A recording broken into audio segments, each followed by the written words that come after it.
Now from Jerusalem is Mark Regev, the Israeli Prime Minister's spokesman. You say it's the deal of the century.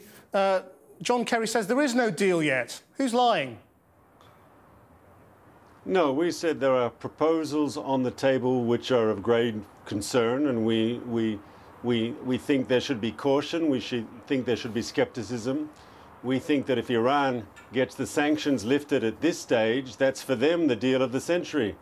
They get their yellow cake and they get to eat it too. They get the sanctions lifted and they still maintain the capacity to build nuclear weapons at a time of their choosing. You see, what they point out is that the country with nuclear weapons is Israel. The country with chemical weapons is Israel. The country that is accused in the last few days of striking one of its neighbours, Syria, is Israel. The country that isn't signed up to the non-proliferation treaty is Israel. I mean, there's a little hypocrisy here, isn't there? Oh, not at all. I think if you look at Israel, we're the only multi-party democracy, we're the only free country in the region. Just this week, a former foreign minister had to go through a series of trials and came out of it okay. This is the only country where we have a free press, where we have civil rights, where all people are treated equally. That's Israel. But you've been crying wolf on Iran for years now, saying that they are months away from having a nuclear weapon and that they represent a threat. Their point is that it is you who have the capacity to threaten your neighbours. What is it that you have now against progress that your closest allies, the Americans, clearly want? Well, I would remind you, it's not just Israel, it's our Arab neighbours as well. And I'd tell the British audience that if Israelis and Arabs, who don't always agree on everything, agree on this very strongly, maybe you should be taking notice, because both us and our Arab neighbours see this is a problem. We see the Iranian nuclear program, we see the Iranians making cosmetic, not real concessions at all, and getting the sanctions lifted. That's what they want.